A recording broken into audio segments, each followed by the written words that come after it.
think I can't imagine. I don't remember life before an iPhone. To tell you the truth. Before. Power to Live More with Joe Dodds. Welcome to the Power to Live More podcast, all about productivity, organisation, well-being, energy and resilience.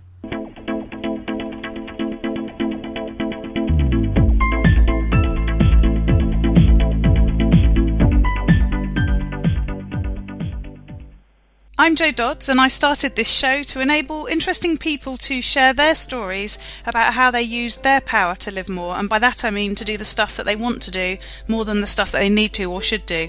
It's about creating a life for yourself where you have the energy, health and space to be happy and fulfilled, spending your time as you'd like, whether that be at work, home or somewhere else entirely. That's your choice. Hello. My name is Ellie Dodds and I'm co-presenter, and today Jo is interviewing Cecilia Harvey of Walking Red. Jo was introduced to Cecilia through Paula Gardner, the podcast guest from show number 2 who keeps on giving. Thanks again, Paula. With over 20 years on Wall Street and one of the small number of women in leadership within financial tech today, Cecilia is an advocate for not only women in fintech, but also for women aspiring to leadership anywhere. Graduating from the prestigious Wellesley College, which counts Hillary Clinton as one of its alumni, Cecilia was led to Wall Street by a chance careers day visit to Wall Street that her friend persuaded her to join. Once there, Cecilia was captivated by the energy and knew a career in finance was for her. 20 years later, she is now a tech startup founder, a senior woman working in fintech, and a champion of diversity in technology. Her previous roles include being the COO of Citigroup Markets and Security Service Technology and position with Morgan Stanley, Barclays Capital and IBM Consulting. Cecilia's experience as an African-American woman within the financial markets has inspired her to become an advocate for not only women in fintech, but also diversity and equality of opportunities. Past projects include developing female talent for Citigroup as well as implementing a worldwide female empowerment program. Cecilia is now working on this tech world, where she investigates how technology can help all of us lead more productive and fulfilled lives, as well as looking into how technology can empower small and medium businesses and help them compete. She also heads up Tech Women Today, a platform to showcase women in technology and a resource for women who want to be leaders and increase their influence in the workplace. Back to the studio.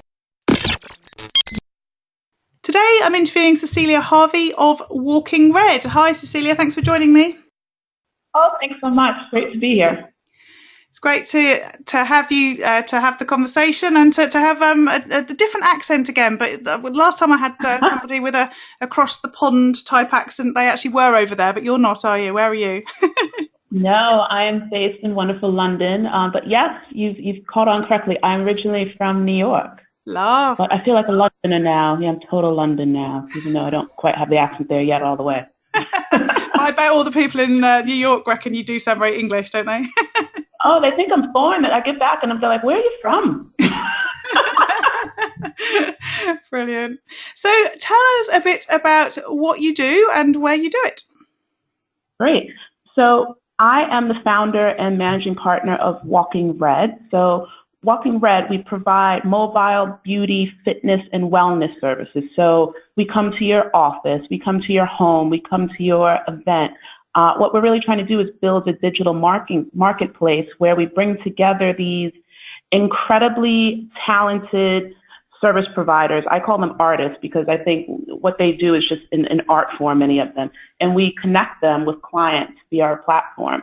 I'm also the founder and chair of Tech Women Today, which is a global networking forum that seeks to advance women in technology across various sectors. So from art to fashion to finance to healthcare, technology is a key part of all of these different industries. And we really look to advance and inspire women working in the technology sector across all these different industries.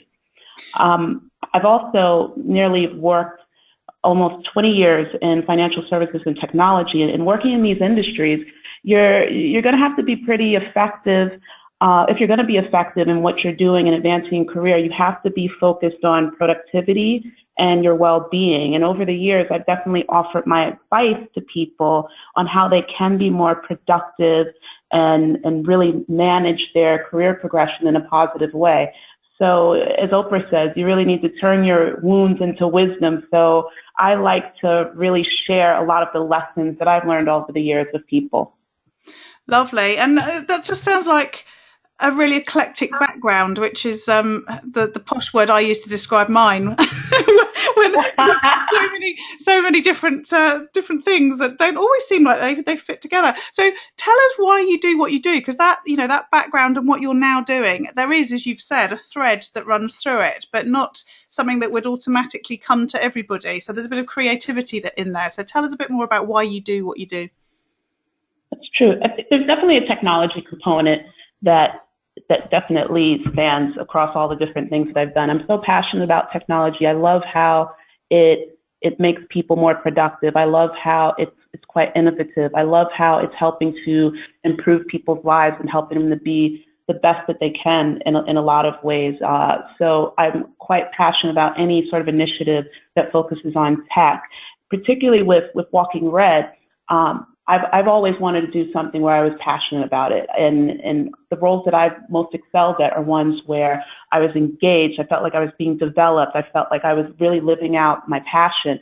And I love doing Walking Red because all of these different artists, whether it be hair, makeup, nails, they are so focused and passionate about what they do. And I can't think of a better thing than working and having a career doing something that you're passionate about. So I'd say those are really the two themes that align what I've done over the years, is one being in areas where I'm quite passionate about it, and two, there's definitely a technology thread that aligns everything. And how did you go from financial services into providing a service to people and organizations, not necessarily in financial services? Yeah, it doesn't seem like a logical connection, but when you're managing large-scale technology programs, when you're working on very complex technology delivery, you have to be quite in the detail. You also have to be somebody who's good with working with various teams and interacting with people in a global way. So when it came to doing a business like Walking Red, one, I definitely needed to have a technology background if I was going to work to start this tech initiative. And so that background of working in technology definitely helped me. And two, just the ability to take a vision and just to sit down, plan it, execute it, and really bring it to fruition. That's something where my background definitely helped, and something where it just continues to allow me to be successful in this endeavor. Yeah, interesting. So you've got, as we've already said, sort of quite different things happening. It sounds like it's probably quite a busy life. How do you prioritize what you do? She says playing it down. Quite a busy life. So how do you prioritize what you do and what you do when, and how do you keep all those plates spinning? It definitely gets busy. I start off my day every day just sort of meditating, and I do gratitude lists. That sort of just keeps me grounded. It sort of sets me in a mindset where I feel calm, and I feel like my mind is the right place to just get going. In terms of how I prioritize, there's a couple of tools I use. I definitely have my journals. I've recently started using something called the self-journal, which really helps me to sit down, prioritize, think of the big tasks that I need to have done for the day, and manage my time in a way where I'm not wasting time. So that's actually been quite helpful when you do have so many plates spinning. And also, I always just try and not get in a situation where I feel like I have to get everything done. I used to do that quite early on in my career, and if I get to the point where, I can accomplish I have 3 big things that I really want to get done in a day, and I focus on doing those 3 big things, which are really going to help to progress my larger goals of what I want to do. And just staying focused on that and always mapping out what those big 3 things are that I want to have done, that helps me incredibly stay focused. Yeah, other people have mentioned that on the podcast. Wendy Keir, I think, was one of them that talked about the 3 things. So One of the things I sometimes struggle with is I have these sort of big things in my head and I get bogged down in all the small stuff that sort of has to get done today. Knowing what these big 3 things are, or however many I've probably got 10. I've probably not focused enough. But, I know what they are. And then if I do them, they're sort of later in the day because I've got all this other stuff that's got in the way. How do you focus? How do you make that focus happen? How do you keep it on those 3 things so that those things get done as a priority? I do take little breaks in the day. That really helps to sort of break things up and get you to sort of reset the mind. Another thing that I do is I'll use my phone, the timer on my phone, just to sort of box out time. So if I know that I'm working on trying to complete an article, I'll map out an hour where I'm going to dedicate to that, and so it won't run into 3 or 4 hours where I'm working on something, and then I don't have enough time to complete other tasks that I need to have done for the day. So I try and just box out time and set specific limits for how much I'm going to spend towards a certain task. And that helps me to stay focused, and it helps me to just sort of get little bits of things done and just sort of chip away at things. Mm-hmm. So you use your phone for that, for the timer. Have you got other tools and apps that help you to get what you need to get done? I think I can't imagine. I don't remember life before an iPhone. To tell you the truth, before. There's a fun. Oh my goodness. I mean, I'm a slave to Google. But my calendar, everything. I set alerts for everything. Whether it's just a reminder to do my gratitude list, whether it's that I have yoga that day. My calendar, I use in a very strategic manner, just almost like a bit of a kick in the butt, like, okay, stop doing this, you need to do this. So that definitely helps. I set reminders to remind me to call people, call my family, very important things that people just sort of lose track of when you're just on that hamster wheel of going with work all the time. But these are very important things that are essential within making sure that you have a holistic life and that you're focused on things that should be a priority, such as family.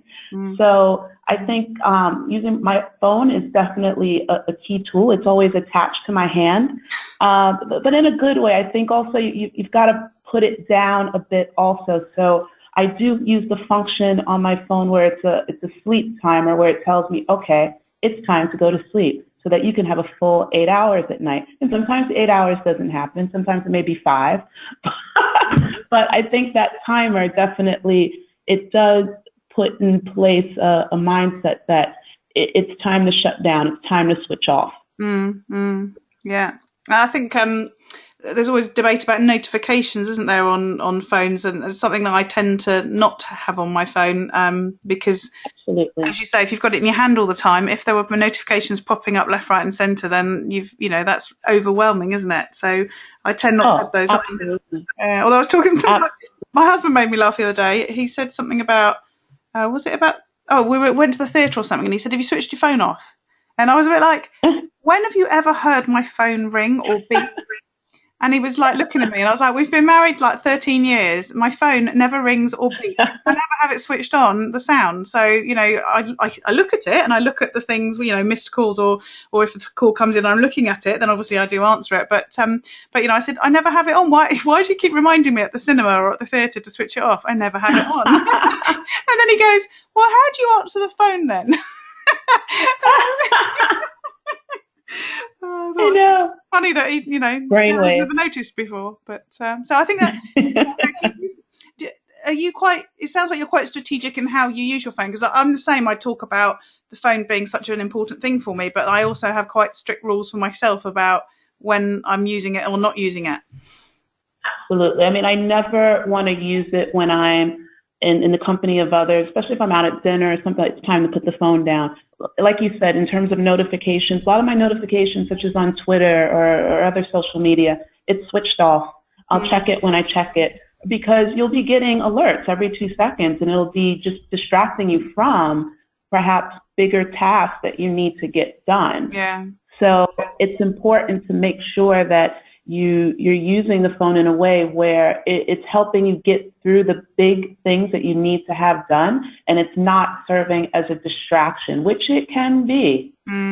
Yeah, I think I quite often remind myself that there used to be times when we didn't have a phone, so when I sort of think to myself, oh, I know. I need to be available in case my daughter needs picking up, or, if there's a problem. And I think, well, years ago, we didn't know until they managed to find a phone box. So it's probably not the end of the world if they have to wait half an hour.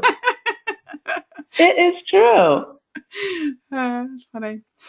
Okay, so what about helping you to get things done? You obviously have your artists in your business. Do you have a team? Do you outsource things? Do you delegate some of the work that you do? And if you do, how do you do that?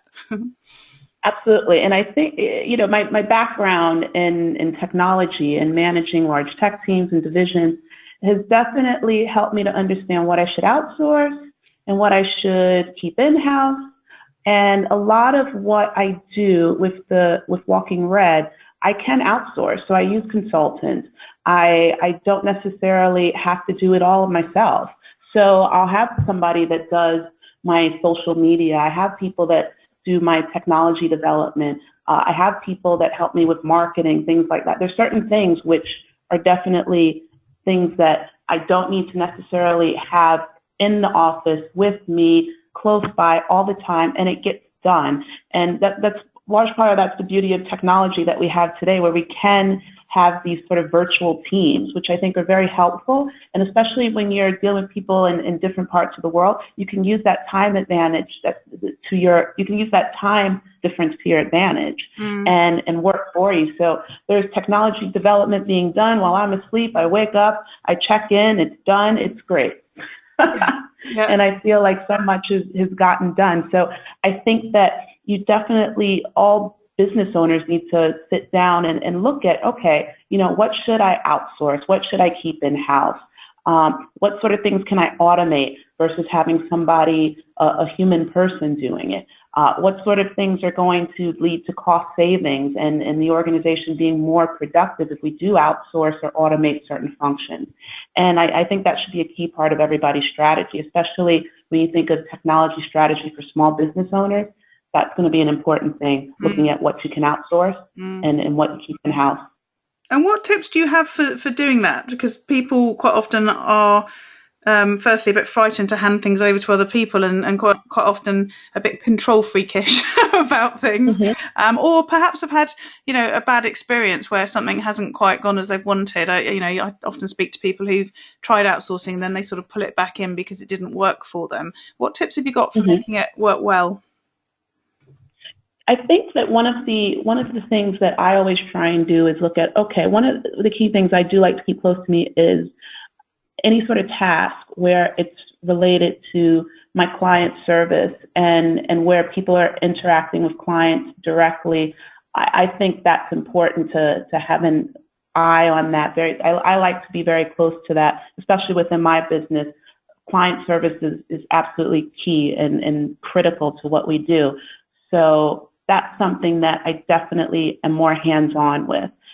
Things such as my social media development, I don't need to be sending tweets all the time, but I can drive the direction and the strategy in which how I want my branding to look, how I want what I want my messaging to be. And as long as I'm giving that guidance and that instruction in a very clear manner to whoever's executing the task, it'll get done and it'll get fine. I think you have to be careful. Some things you can just sort of completely, it's very highly manual sort of task, very routine. That's usually something where it can be completely outsourced. You don't have to pay much attention to it. But there's certain tasks where it's sort of that middle ground, I call it, where you can have somebody else do it, but you also need to have oversight of it without micromanaging it.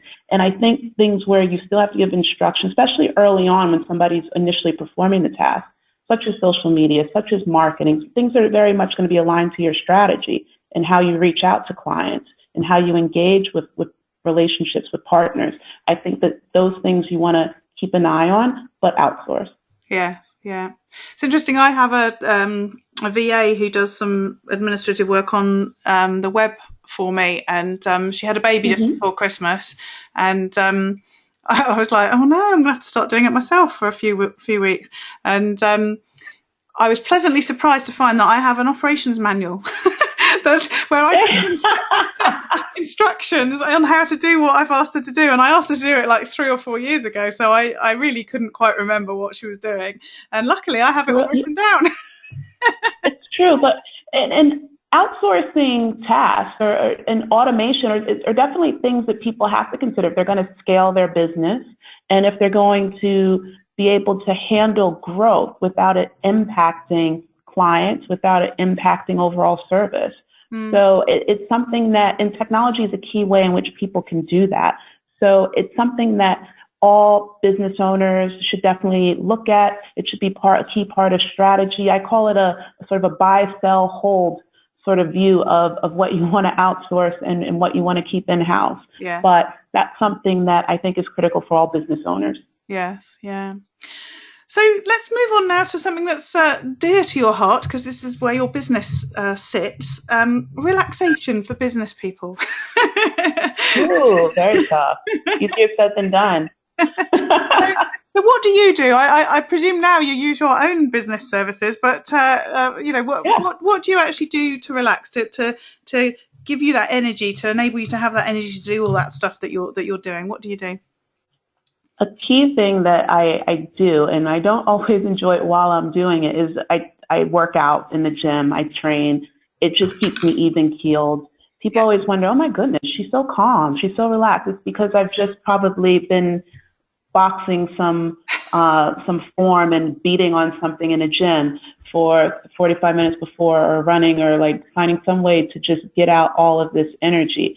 So that's something that keeps me calm, keeps me in shape. I feel energized. I feel in control. Mm-hmm. And I just love the feeling afterwards of feeling like, you know what, I've really accomplished something physically. I'm getting stronger. I just love that whole thing around training and being physical in that way. Yeah. So that's something that's very important for me. Also, I have to switch off. I think it's very important. I remember earlier in my career, I would just go non-stop. I would get in the office at 6 a.m. and then I'd just go straight, intense meetings back to back. And then I'd get home, but then I'd log in because New York is on, and then I'd be up until 1 a.m. and then I'd get a little bit of sleep, back up at 5, back in the office. So just on that hamster wheel, and it takes its toll, and you're not going to be effective in the long run. So I have to switch off, whether that be I'm going to go play tennis, I'm going to play some golf, things like that. Just meet up with friends. I always make sure that I have at least 1 or 2 days in the diary where I go out and I just have fun with friends and just catch up with people. I always make sure that I set some time in the diary where I'll do a FaceTime or talk with some friends over the phone just back in the States if I haven't had a chance to catch up with family, because that is what keeps me balanced. So things like that, I make sure that I set an alert for and get into my diary so that it's because it is a priority, and it keeps me balanced and it keeps me effective, and it definitely contributes to my well-being. Yes, yeah, I love that. You've mentioned the sort of keeping touch with friends and family bit more than once already during the conversation. I do love the fact that you're particularly making time for it. It reminds me of that that rock exercise where they chuck a load of rocks into a pot, and then they put in stones and then sand and then finally water, and it's the whole thing about, I think it might be in the 7 Habits of Highly Effective People. It's basically saying you've got to get the big stuff planned in first before you do everything else, otherwise it doesn't happen. And and it's those relationship things that quite often do get left if you don't make that effort to arrange those things, isn't it? And clearly you're doing that. You've mentioned it at least a couple of times, and so it's obviously a focus for you, which is great to hear that obviously it's working really well for you. Definitely. So what else about keeping healthy then? So you exercise, you've sort of vaguely mentioned sleep, how you didn't used to have enough. What about now? Do you think about that? Are you you were saying earlier actually that you've come to us again via the lovely Paula Gardner, and a group that you're in with her. And I think Rachel McGuinness might be in the same group, who obviously specialises in sleep. We've done a webinar with her in last year, and it's something that's being really talked about, isn't it, currently? So who else? Huffington, what's her name? I can't think what her first name is. She's done a book. Ariana Huffington. Ariana, that's it. She did a book about sleep, which, considering what she did, it was a bit of a change in focus. So, oh my goodness, I let me tell you, I love my food and I love my sleep. I mean, I if I could just stay in the bed all day long, I could. And I think I could even be productive doing that. I'll tell you. But eventually, I do have to get out of the bed. But sleep is just so important, especially as you get older. And, when you're 22 and you've got all this energy, and you can live off of caffeine and no sleep. But, that's not happening now. But, and also you have a responsibility to others as the older you get. I have a responsibility to my family. I have a responsibility to my team. I have a responsibility to people beyond me. And so then I have to be at my best and I have to be on top of my game. And a key part of that is making sure that I've had enough sleep, that I'm able to think straight, that I'm not going to be moody, that I'm not going to be emotional, that I'm not going to be in a position where I'm not going to be able to be the best for those people that are depending on me. So it's something that I take very seriously. And plus just in general well-being and health, it's just important. And also eating right also. I think when I think of what I used to eat, I mean, my goodness, I just can't even imagine that my system was able to process a lot of the gunk that I would put into my body. So, and now it's about, definitely like looking at the labels, being more aware of what I'm eating, making sure that I'm having enough vegetables, making sure that I'm drinking enough water, making sure that I spend enough time also cooking my own food and knowing what I'm putting in it, and, versus just ordering a takeaway or popping something in the microwave.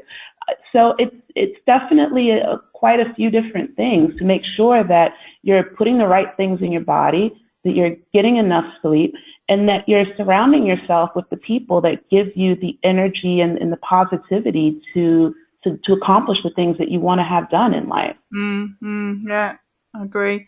So just sort of going a little bit off piste from the questions that I sent, your business is, you've talked about well-being as we've been, perhaps before we came on air, talking about, creating that well-being within organisations, and that's the service that your organisation provides can help with that. Tell us a bit more about how important that is within organisations and how what you do can help that. Oh, it is. I think especially when I think back to when I worked in banking, I mean, you would just never leave the building. And to just get basic things done. And with Walking Red, a key client segment we have are companies where they want to bring people in to make sure that their employees, if they want to have a massage, they can do it. If they want to have their nails done, if they want to just have a session with a personal trainer or do some yoga, things like that. Companies are waking up to the fact that their employees are people and their well-being is important, and happy employees are more productive employees, and it does contribute to the bottom line. And it's also a great perk to be able to offer your employees, there's somebody here where if you want to use your lunch break, go down, get your nails done, and it's better than them leaving the building, having to commute, having to go from here to there. So, and people appreciate that. So it's something that I've seen a lot of growth in, especially with startups and just even with larger organizations within the human resource departments that are realizing, this would be a great thing to offer on site to our employees. And so they don't have to travel, so they don't have to worry about figuring it out on their weekend with their personal time. These are sort of basic things that we all need to have done. Yes, we need to have our hair done. We need to get a haircut. We need to have a massage every once in a while. We need to work out. It's just something that keeps us healthy and productive. So I'm glad that companies are really getting that wake-up call and allowing us to come in and offer these services to their staff. Mm-hmm. And it sounds really simple, but you're giving people time back at the weekends as well, because they'd normally have to use that time for that, wouldn't they? So, yeah. Absolutely. And that's one of the things that made me realize that this was a service that would be of value to people, because as one of those busy working professionals, that I didn't have time on the weekend to go, especially living in London, where what used to be a 15-minute taxi ride or is now 45 minutes because there's so much traffic, or it's just so hard to get around. So I didn't have time to go from here to get a massage, to get my hair cut, to get my nails done, to do all these different things, to go work out with my trainer, to go to the gym. So to have something where it's like, can these people come to me and wherever I am, and in one shot goes, just get everything done so I don't have to waste commute time. I could spend more time with my family and friends. I don't have to worry about booking 9 different things and going to all these different locations. And is my favorite person there? Are they not? And no. So what we offer is just convenience.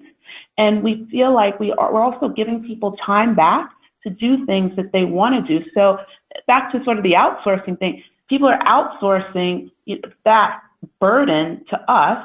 We come to them, and they're able to spend more time with their family. They're able to save money in terms of the commuting from going to here to there. And they just get a bit more back in their lives to just do what they want to do. Yes, yeah, exactly. Lovely. So you come across, as do most of my guests, in fact, probably all my guests, otherwise I wouldn't want them on the show, as somebody who learns and looks to improve yourself and sort of develop on an ongoing basis. Mm-hmm. Tell me what you do to do that. How do you make that happen? I think that one of the key things that I always do is not even each, because most people do at the start of each year. No, it's something I continually think about is, what do I want to do this year, this month, this quarter to really work on myself and improve myself. And last year, for example, it was about, I really want to work out more. I want to be in the best shape that I've ever been in. So I started doing more training sessions. I learned different types of exercise. I focused more on different types of strength training. So that was a great experience. I also wanted to eat better. I wanted to eat more healthy. I wanted to cook more and just make sure that things that I was putting into my body were as healthy as they could be. So that was a key thing also in terms of just my well-being. There might be things in the future where I want to learn a new language, but I think it's very important to always constantly think about even if it's one thing that you want to accomplish this year where you're going to learn something new, where you're going to help somebody else, whether it be joining a charity or helping out in some way. I think that those things are very important to do. It helps you to grow. It helps you to remain grounded, because when you're learning something new, it could be quite humbling. I remember when I first started training and just sort of working, when I think back to those humiliating experiences where I was like yelling and screaming on the gym floor in pain, to now where I can handle it a little bit more and I'm not screaming as much. And I'm really proud of sort of the progress that I've made. So I think that it's a great way of just sort of keeping you humble too, and making you realize, everybody has to start from somewhere. Yeah. So what about doing stuff on a regular basis? You've already given me some hints that there must be habits and routines and rituals going on to sort of keep this stuff happening. You've already talked about your gratitude work and so on.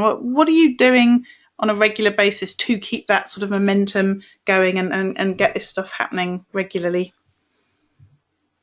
What do I do on a regular basis? Each morning I sit with my journal. That's the first thing I do, and I do my gratitude list, and I sit down and I plan out what my 3 things are, and that's sort of my promise to myself that I'm going to do that at the beginning of the day and at the end of each day. So the journal, it's like pretty much by my bedpost every single night, because it's the first thing I do in the morning and the last thing I do before I go to sleep.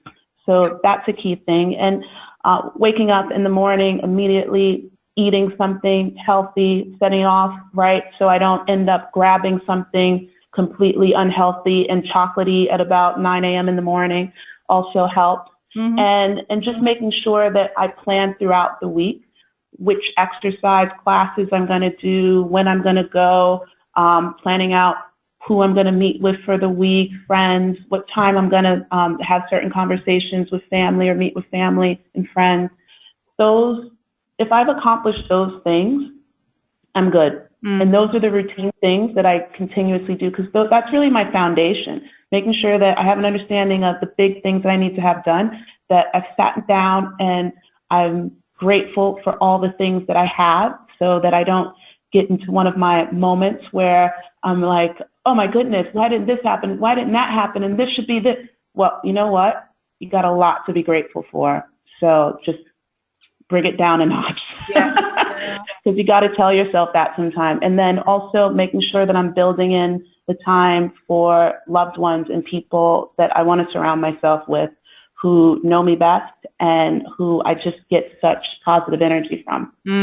It's interesting. I've read over the years a lot about sort of the gratitude piece, and I'd sort of teach that myself, and I've never been particularly consistent. Consistency sometimes is not one of my gifts. I have bouts of enthusiasm and then not so, and then I justify it that it's my choice. But it's interesting. There's a book that I read on recommendation by a lady called Judith Morgan, and it's called Thank and Grow Rich. So it's a play on the Think and Grow Rich words. And as a result of that, she set up a group on Facebook, and there's 20 of us in the group, I think. And the idea is that we post our gratitude in there every morning. And it's really interesting because I have done it intermittently, and I've built quite a relationship with a number of the people in the group, and I find it really nice to be in the group, even if I'm not posting. But since the beginning of the new year, I have posted religiously every day. And I was only thinking today how I've had, you have days where, as you say, things haven't gone so well, or you're feeling a bit down or whatever. And I know we're only sort of 16 days in, but I haven't had any of those moments so far this year. And I feel sure it's got something to do with that, consistent gratitude and, that interaction with people around. It's sort of about positioning things, because quite often we'll make a thing about, I don't know, I was at a committee meeting last night and it didn't go particularly well, and I was saying that I was grateful for the fact that I have had the patience to sit through it and and whatever. And I would never normally say that. Normally I'd just be raving about how annoying it all was, but actually, because I've had to sort of turn it into almost a tongue-in-cheek piece of gratitude, but it actually is it is a positive thing to do. It's having an impact, I think. Definitely. It's so easy for us to have a pity party for ourselves, right? You didn't get the promotion you wanted, or, the guy you like didn't call you back, or, somebody, was really mean to you at work, or you didn't get that business deal that you thought was going to fall through. But when you sit back and you think about all the things, especially with everything that's going on in the world today, all the things that we have so much to be grateful for, it really, really checks you and makes you realize, you know what, I really don't have anything to complain about, because there's somebody worse off than me. And that's not just lip service. I really believe and I really do it. There's a woman I listen to quite often called Joyce Meyer, and one of the things that she says, you know what, you can either be pitiful or you can be powerful. So which one are you going to choose? And I think that when we sit down and we choose to have our pity party for ourselves, it's not good. It's not going to get us anywhere. You're not in a position of power because you're not positive, and you're not going to move forth doing the things that you've got to do and you've got to get done. So I always think back to that. Do I want to be pitiful or do I want to be powerful? Yeah. And I know which one I'm choosing. Yeah, I love that. I love that. I'm going to adopt that one. Thank you. Thanks, Joyce, not me. So on that theme, what about if things don't go right? What about if it is one of those days where it's just all gone wrong? What do you do to get through it? Always. Well, usually I call one of my services for Walking Red. Because I'll need a massage, I'll get my hair done, I'll get my nails done or something, or, go work out. But that is really what I do. I do something for myself to just pick myself back up. I go back to my gratitude list. Yeah. You have to, because there's no reason. There's so much going on in the world. There's people who, have real issues to deal with. So, when I start to have those moments where you start to feel bad for yourself, it's like, no, really, stop. It's self-indulgent. It's not going to get you where you need to be. So, but one of the things that I do is I do something for myself to treat myself. I think everybody should. Yes. Yeah. No, good. I like that one. Okay, so last question. On a day when you end the day knowing that you've had the chance to live more, and by that I mean to do the stuff that you really want to do, so not the stuff that you have to do or should do or whatever, what have you done? What does that day look like? It'll probably involve some of your services again. Oh my God, that's a beautiful day, let me tell you. Oh my goodness. It usually involves waking up, going for a run, and then sitting down at a nice cafe, having some coffee, and just watching the world go by. One of my favorite things to do is just to sit al fresco and just watch the world go by. I love being one of those people that's, that's in Waitrose at 10 a.m. in the morning, because I don't have to be in a meeting or anything. So that's sort of like it's having sort of a very relaxed type of a morning. And just getting my thoughts together about what I really want to do and what I really want to accomplish. Then it's definitely finding some time where I'm going to be able to do some yoga or just get involved in doing some sort of training. That's something that's quite critical, and it keeps me grounded. Also, another key part of what I would be doing is meeting up with friends and being around in a great environment, a great place where I'm just surrounded by somebody who's my champion, who's cheering for Team Cecilia, and who I'm just having a great catch up with and talking with, and just really enjoying their friendship. So that is a perfect day. And of course, taking Norman, the sausage dog, the most important person in my life, along and just out for a walk. So it would be those things, really. Yeah. But it's all very relaxed and just spending time with loved ones, but also having that time for myself. Yeah, I love it. You've painted a lovely picture. I'm thinking, I need to do that tomorrow. I haven't got a dog, but, I can do that. I'll let you borrow Norman anytime you want. Lovely. It's been so good talking to you, Cecilia. It's just been, we've just covered so much, and some great ideas and tips and strategies in there. So tell people how they can find out more about you, how they can connect with you. Great. Yeah. Well, you can definitely find me on Instagram or Twitter. My handle is I am Cecilia Harvey, Cecilia Harvey, Harvey. No, just the I and the M. So you can find me on Twitter and Instagram, and also definitely go to our website, www.walkingred.com, because I'm there pretty much 24/7. And yeah, but that's definitely the way people can find me, and I love hearing from people. So definitely reach out. Brilliant. Great. Thank you. Thank you so much, Jo. All this information is available in the show notes on the website, engagementandwellbeing.com/ in this case 51. And the website is the place to go if you want to find out how I can help you to improve your productivity, organisation, wellbeing, energy and resilience, your power to live more, and that's do more of what you want to do. An easy way to do that is to have a look at my course, which is how to simplify your life and get to do more of what you want. And if you go to engagementandwellbeing.com/simplify, then you can have a look at what's covered in that course and sign up to do that independently if you'd like to do that, with some support through the lessons from me. If you've got questions or comments, then I do go in regularly and respond. But if you'd like to talk to me about working more directly with me on a one-to-one basis, then please do just get in touch with me. If you email jo@jododds.com, then we can get together and have a chat and see how I can help you.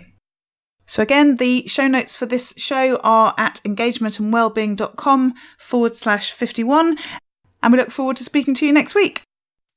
Use your power to live more.